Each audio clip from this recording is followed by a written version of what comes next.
You are listening to the Midlife with Courage podcast. This is where women in midlife come for inspiration, motivation, and sometimes a little education to help them flourish after 40. Don't forget to hit that follow button so that you don't miss any episodes. Now let's get started. Hello, everyone, and welcome back to Midlife with Courage. I am Kim Benoit, your host. Today, I have a lovely guest. Her name is Jaime Townzen. Welcome to the podcast, Jaime. Thank you so much, Kim. I'm so happy to be here. I'm excited to talk to you. I know you have a beautiful story that you want to share with our listeners. So, why don't you introduce yourself? Tell us a little bit about what you do and where you are in the world. Oh, well, for the most part, I'm in Southern California and I spend the bulk of my time watercolor painting and writing. And I've been a stay-at-home mom. My oldest is 18 and about to leave for college, and my youngest Ah, is 16. So I spend a lot of time with my girls and doing the mom thing. well, they always say, like, oh, the kids need you at home, which they do. But I think sometimes teenagers need us more than the little ones. I absolutely agree. And my husband and I are both the youngest in our family. So we have a dozen nieces and nephews that are older than our kids. And we watched that over the years, that even as they struggled with having open dialogues with their own parents, they would come and stay with us because they could talk to the younger, cooler aunt and uncle about what they were going through. And I really wanted to make sure that as our kids grew up, they would know that, of course, we hope they would always talk to us, but that they Mhm. have a lot of adults around them. Nice. So I have my close girlfriends that I call my sister wives as a little joke because we do. We sort of co-parent our kids, and when they don't want to talk to us, they will go talk to them. And I think it's Nice. so important for teenagers to have somebody to be close to when they're struggling. Yes. So let's kind of jump in a little bit. Why don't you first tell us about a time in your life when you felt courageous or you showed courage? I know that this is a common question you ask your guests, and so I wanted to think about it. I think so many of us have to be courageous on every single day of our lives, and I think the biggest thing is not letting ourselves be the victim when something happens that we don't expect. So in my case, the first thing that comes to mind is when my kids were 2 and 4, my father was working as a contractor for a short time in upstate Pennsylvania on the other side of the country just to keep an income for his household. And he had a major stroke. And I had never been to where he was working. It was January. And I got on a plane and I navigated my way to his hospital and to his Oh, apartment that he was staying in at the time. And I sat there and I talked with him and I walked him through getting his speech back over the course of the next few days because I have a few friends who are speech therapists, and they said like the most important thing is getting him to want to express words and try to express words and try to write again. And so I just sat there doing that for the next 3 days and, had to trust that my babies back home were being cared for. And like, oh, I just dropped everything. And I think so often we don't consider those times to be courageous, but they are, because showing up for the people we love are the most important ways we can be courageous in life. I know you talk about unexpected caregiving. Is that the start of it? Mhm. Let's tell us about your story.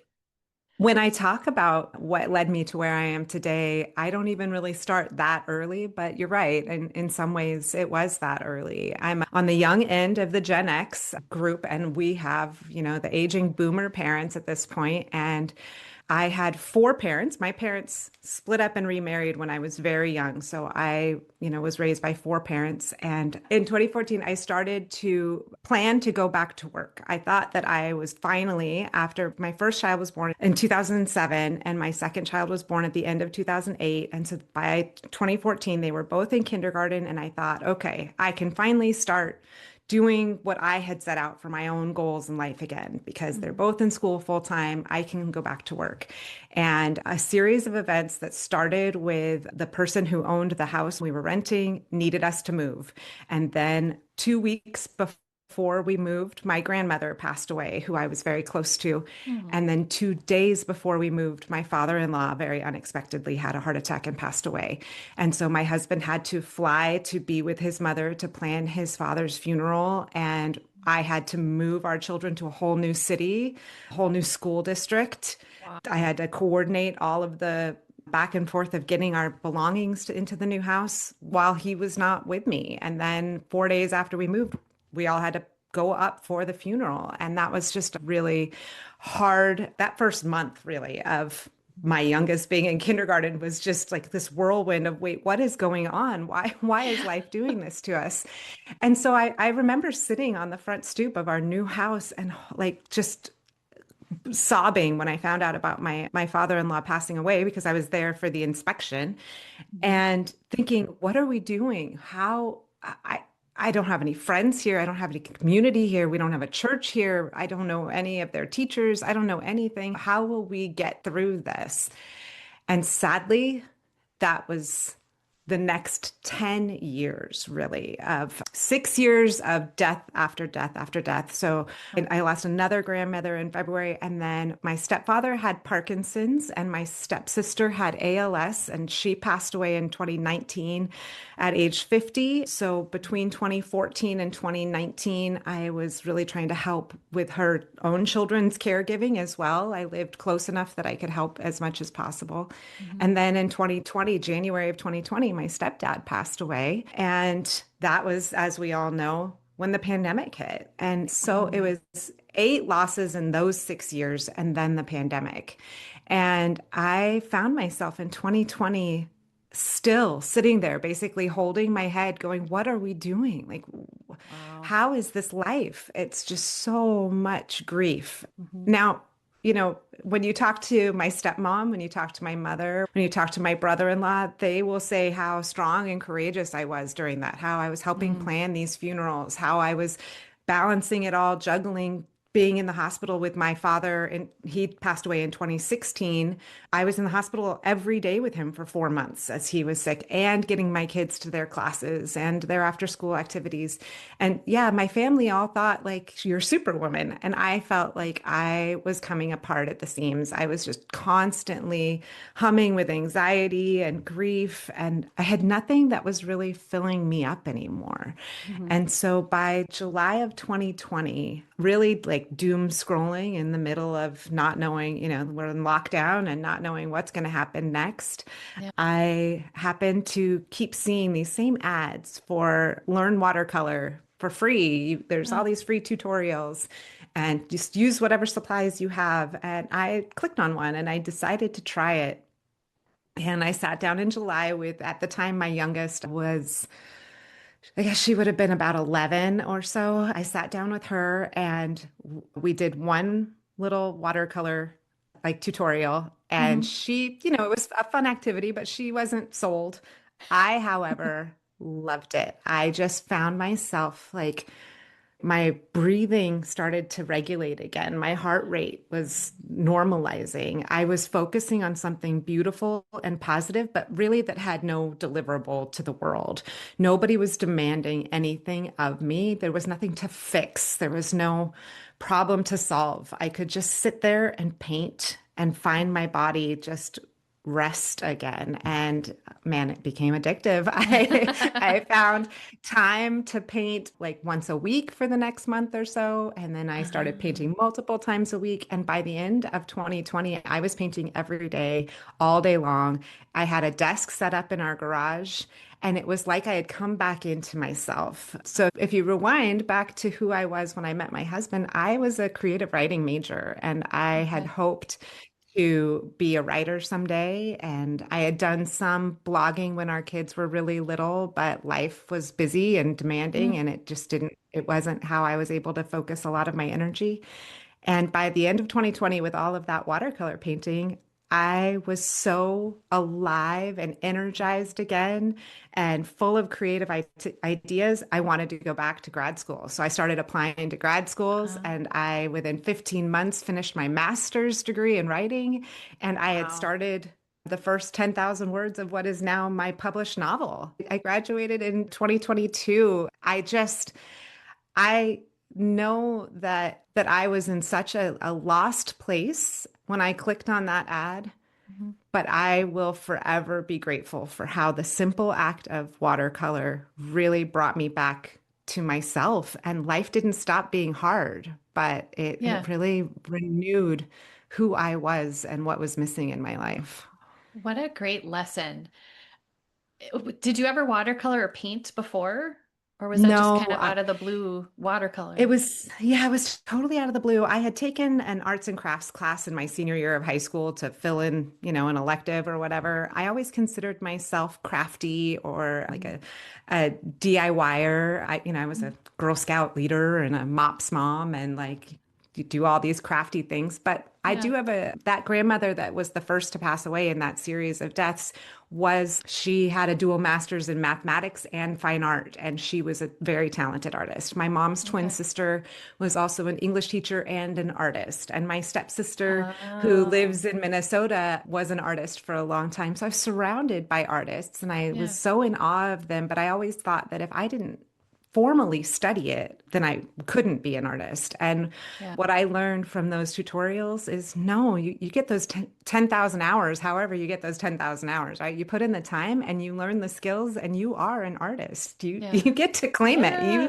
You become it. You don't I have to. am. Yes, Yeah. exactly.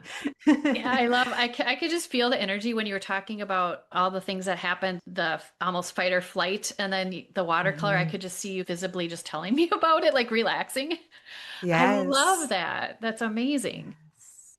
And I've always been very just drawn to water also. I'm Hmm. a summer baby. I was a swimmer and I was a lifeguard in my high school years. I was always drawn to water. I happened to live at the beach at that time in 2020, like literally looking at the water. Oh, And nice. so to sit there and to literally paint with water was so natural to me to feel at ease. It was so clear that it was my medium, but I had just never realized it until then. Yeah. I love too that you kept getting the little messages.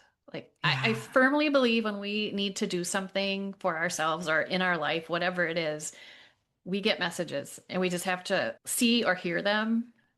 I absolutely agree. Whether people are faithful or not, I think the universe is trying to direct you towards what will Yes. bring you joy, where your best energy should be spent, Yeah. and how you can find the best experience in this one short life you get. And you just got to pay attention to those little signs. Yeah. Yeah, yeah. Because eventually you'll have to listen. You have to do something.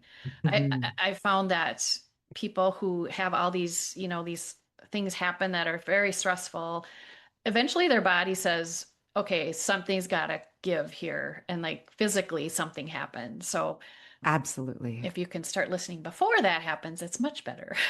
Right. I when I was in college, I went through one really difficult episode and I started getting terrible migraines. And at one point, I had a migraine so bad that I couldn't unclench my fists and they thought I was having a stroke.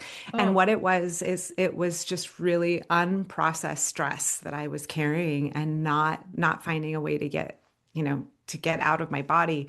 And like I mentioned, life hasn't gotten any easier. In 9 days, I'm taking my 18-year-old literally across the country to school. And that's stressful. But we also lost my mother-in-law this year. We moved my mom out of her house from 26 years into, a house one-fourth the size just oh, in May.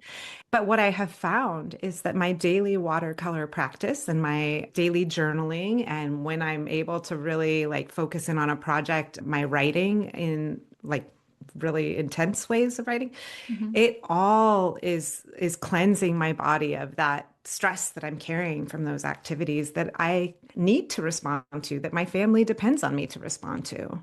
Right, right. Number one theme of all my guests is fill your own cup first, because you cannot take care Hmm. of anyone else until you do that. I always thought that I was because I was, I have two dogs. I was walking the dogs every day. I was going to therapy. I was hanging out with those girlfriends and letting them hear all my complaining. None of it, though, none of it really served me the way that a creative outlet like watercolor did. And I think the thing is when I was in that fight or flight stage, I was retreating into myself, even in therapy, talking about it all the time, what was frustrating me. yes, that's an outlet, but I was holding on to the experiences and sitting in them. And with my girlfriends, the same thing. When I was walking the dogs, I was sort of escaping by listening to podcasts or books. But the only thing that actually really cleansed my spirit of the stress was having a creative outlet that allowed me to really shine outward and really move from myself into the greater purpose of this world, which to me is like connecting with nature and spreading joy and really putting something beautiful into the world that only I could create, right? That as long as I was stuck inside of myself, none of that was happening. But the creative outlet really allowed me to focus outward and focus on positivity instead. Oh, I love that so much. And I know a lot of women are dealing with aging parents. Mhm. And now I personally, my kids are grown and out of the house, which doesn't mean I don't have to worry about them, of course, Of course.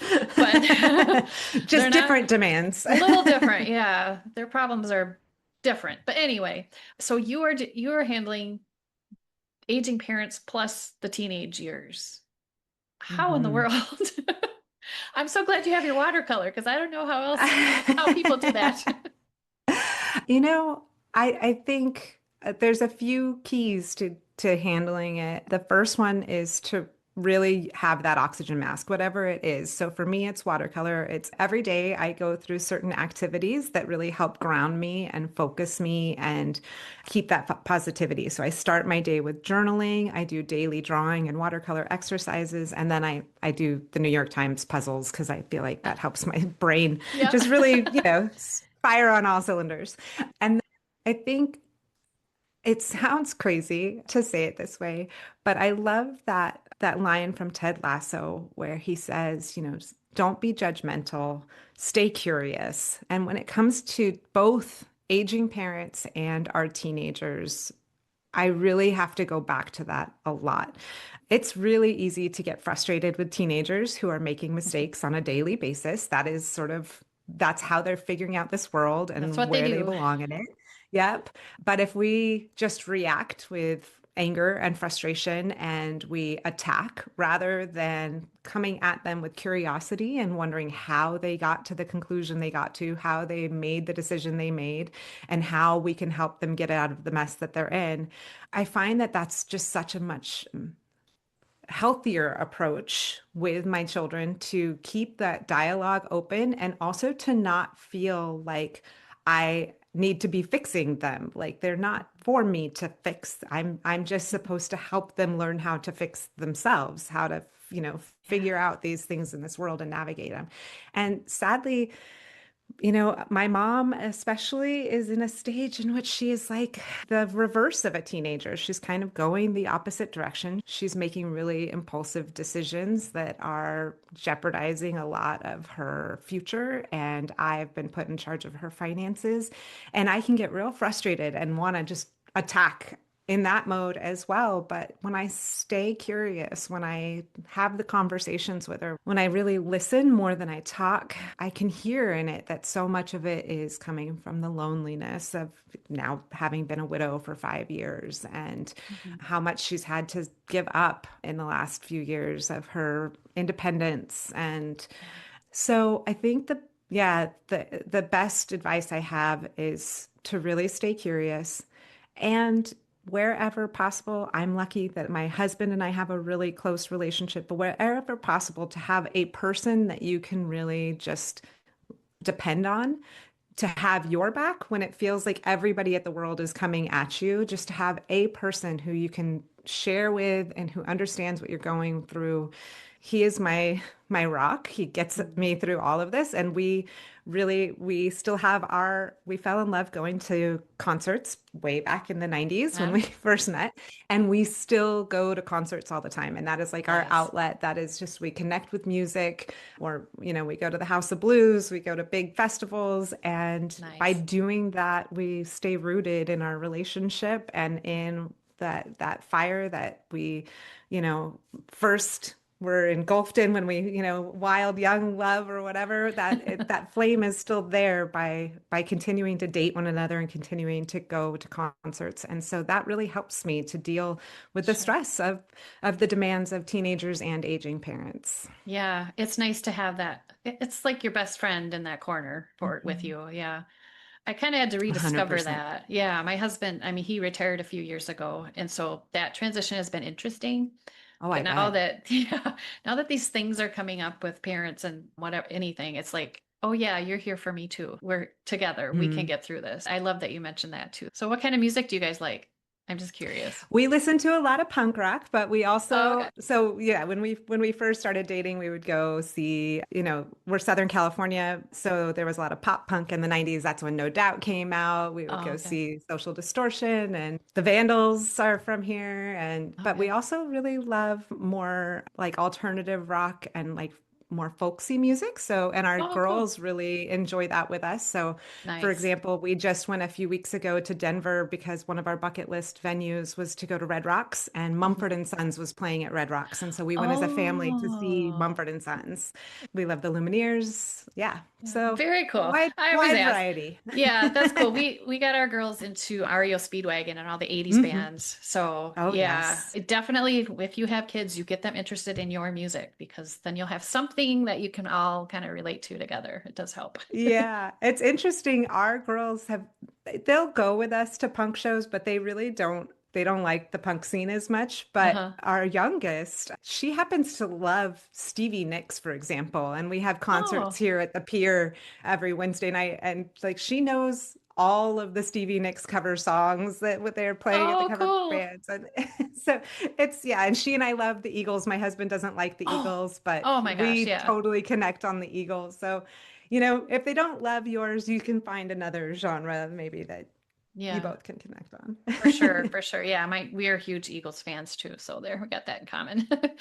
Very cool. Well, we kind of got off topic a little bit, but it kind of relates. So, Well, I think music is one of those creative outlets as well. I will never be a talented musician. I love that our oldest daughter plays guitar and sings and writes nice. music, but it was always something that I dreamed of. But I think Yeah. even just the act of singing along with music that really moves your soul can help get you out of those ruts too. So Yeah, for it's not sure. that far off topic. No, you're right. You're right. Yeah. Yeah, one of my last guests actually, she started just singing to herself to kind of help deal with what she had going on. So she said, it just Mhm. makes me feel better. So I just sing. Like, good for you. Yes. Yeah. It's I've awesome. heard, as a writer, there's the reference to like rage on a page to just really like just get it all Yeah. out and as write as long and as hard and say all the evil, horrible things that you would never want the rest of the world to hear or know, but get it Yeah. out, rage on a page, and then you rip it up or you light it on fire and get rid of And it's it. gone. But listening to loud music that you can scream along to Hmm. or music that you love to dance to and really just turning it up loud and moving in your living room and dancing, all of those are great ways to Yeah. really, yeah, deal Great with some coping big feelings. mechanisms. Hmm. Hmm. Awesome. So, Jamie, do you sell your watercolors or what are you doing with that aspect of your life? I do sell watercolors. I mostly turn them into things like stationery and stickers and share them that way on my Mhm. webpage. I really wanted to focus on staying engaged with my kids during these last couple of years of high school, especially, Yeah. and being able to have time for writing. So I don't take commissioned art, although I do donate commissioned art for pet portraits to local organizations Oh, like the girls basketball program. I'll donate a couple pet portraits for them every year and they auction them off. And so I do that and I sell some prints. I sell some of my note cards and things and oh, on my cool. website. And then my book is also available on my website. My book came out in Yeah, January. I want to talk about that. Tell us about that. Yeah. So I really wanted that was a life dream of mine. I had always had that goal. And as I was really being inspired by the watercolor and getting back into myself, my girls were becoming teenagers at that point, and I really felt like I needed to accomplish this dream of mine because as my sister who had ALS passed away at age 50, I saw that the last 7 years of her life as she got sick and deteriorated, those dreams of hers didn't get to be accomplished. She was a wonderful wife and mother, which I think were her biggest dreams for herself, but a lot of her personal goals got set aside, and the illness really robbed her of the opportunity to ever fulfill them. So I didn't want to get to the end of my life and say that. I wanted to write that book, and I wanted to show my daughters that I could do it even when life Yeah. was hard, because I wanted them to believe that their dreams could be possible no matter what life threw at them. And then as I started to write it, I was really inspired by what it was like to engage with teenagers on a daily basis. And I was taken back at the same time, as we often do. You know, we look at our kids in the modern era and we think, well, was it like when I was a teenager? And so I was taken back to what it was like to be a teenager in the 90s. And I was sort of comparing like how similar the experiences are. And really, there's so many similarities. Yes, we didn't have cell phones that were very prevalent, and we didn't have social media, but so many of the issues that teenagers deal with now were the same ones that we were dealing with then, in terms of, self-esteem and body dysmorphia issues, in terms of sexual consent, in terms of the abortion issue. Like Planned Parenthoods were getting bombed in the 90s also. There has been this debate that we have not been able to answer as a society for a very long time. And I wanted to show my girls that I did understand where they were coming from by writing this fictional story and surrounding, this main character's story with all the pop culture of the 90s that I loved. There is a lot of music in there. There's a lot of fun stuff. In 1996, when the story is set, is when the Olympics were in Atlanta, Yeah. and when the movie Independence Day came out, and it was a huge blockbuster hit, and Mhm. those kinds of things. I call the book Absorbed because she actually is a lifeguard like I was, and she does watercolor to get through some of the trauma that she experiences. Mm, So I did draw on those personal experiences, but the sure. story is much more like Clueless meets Baywatch at the community pool. There's just it's very young teenagers being dumb. And yeah, Stacy Chapman is the main character, and she Mhm. ends up working with one of her crushes and getting into all sorts of trouble, and it's Okay. about her figuring out how to get through it. So if people are interested in reading that, they can grab it from your website, I'm guessing. They can absolutely grab it from my website. It's also available on all the regular places where you can get Sure. books, like, Barnes and Noble and Amazon. I really am a big advocate for local mom and pop bookstores, independent bookstores, Yes, as well as libraries. And you can always go and request it from one of those to keep them on main streets across America, because for that's so sure. important for our small Yeah, towns. that's what I encourage everyone to do. If they don't have it already, they will order it for you. So just Exactly. don't be afraid to ask. So I love And that that. supports me too. Even the library, you don't Yeah. realize it, but the authors are very well supported by the libraries as well. Oh, So good, good. Yeah. So what is your website so people know where to find it's you? jamietownsend.com, and that's Jamie like Jaime, Jaime, Townsend, Townzen. I am also on all the social media. Jamie Gets Creative and Jamie Townsend. So you can find me.